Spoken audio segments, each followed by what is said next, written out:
The reigning Miss America Cara Mund is with us exclusively from Atlantic City. Cara, good morning. Good morning. Thank you for having me. Cara, we should point out you do not have official permission to be speaking with us this morning. So are you kind of going rogue this morning? You know, I'm not sure how to define it. I've been told that there are no set limitations anymore. There's no restrictions. So I'm not sure. But, you know, I'm going out on a limb to make sure that for whoever the next woman is that takes my job, she knows what she's getting into, she feels supported, and that we're going to be able to make it the best year possible for her. We just went through some of the allegations that are in your letter, and we can get into that in a minute. But first of all, what has been the reaction in the last few weeks? You saw that the Miss America organization has said that you mischaracterized, that there were unfounded accusations. What's the fallout been for you?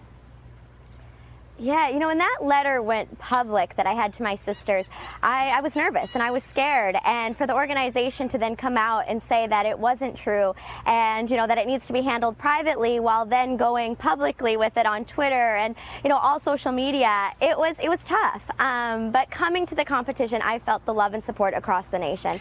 And that's really what's important to me, is to make sure that Miss America lives on for, we're almost at 100 years, and so 100 years more. And it really is from the grassroots, our, you know, local directors, our state directors, our fans. It's all about them, and to make sure that we continue to provide amazing opportunities for women across America. Cara, just in a quick nutshell, if you were to describe what you're so upset about, how would you put your finger on it?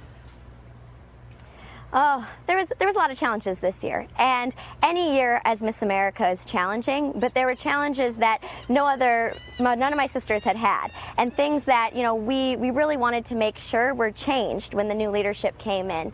And so it was frustrating and it was concerning, and as a 24-year-old woman, I do understand, yes, this is a job, and yes, I had bosses to respond to, but at the same time, there's a set expectation in the workplace of how to be treated.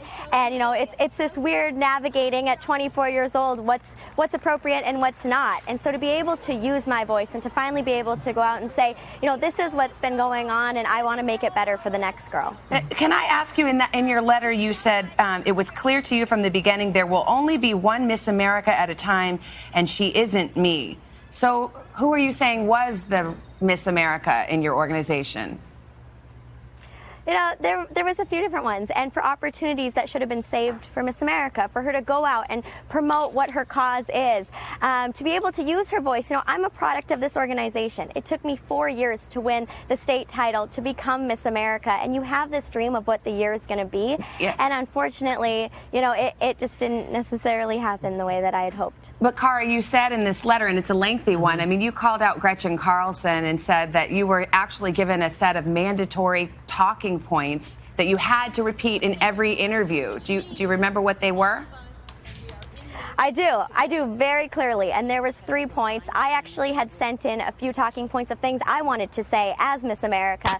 None of them were included in those 3 points. What were they? What were the 3 points? So the first one was that Miss America is relevant. The second one was that Gretchen Carlson kind of, you know, started and ignited the Me Too movement. And the third one was that this is about well-educated women, that Gretchen went to Stanford, I went to Brown. But, you know, across the nation, I wanted to talk about my impact in the community with the Make-A-Wish Foundation, with Children's Miracle Network hospitals. I wanted to talk about getting higher education, coming as a Brown University graduate. There was all of these, you know, perspectives that I wanted to do and use my voice. And unfortunately, I was given those set talking points, and you know, it's all right, because we're going to make sure that for this next girl, she's able to go out and talk about whatever it is that she's passionate about. Hey, Cara, do you think Gretchen Carlson should be in charge of the Miss America pageant? You know, what's interesting is that, you know, prior to my letter even going out, there was 22 states who had a petition asking for a leadership change.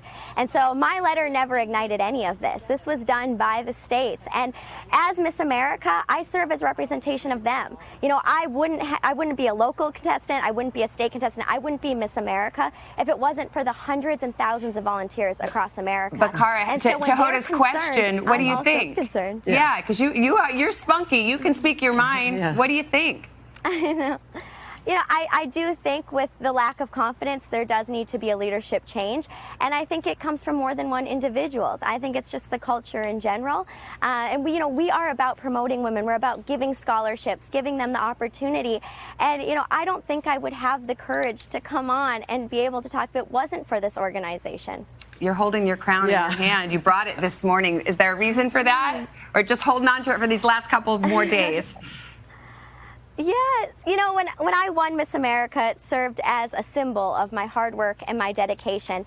And after this, you know, the next 2 days, once I give it up, it's going to serve as a symbol of courage and persistence. And from this point on, this is a launching pad for whatever comes next. And I say that night that I won Miss America, I could accomplish anything. I came from a state that had never had it, Miss America. I was the underdog. I was never predicted to win.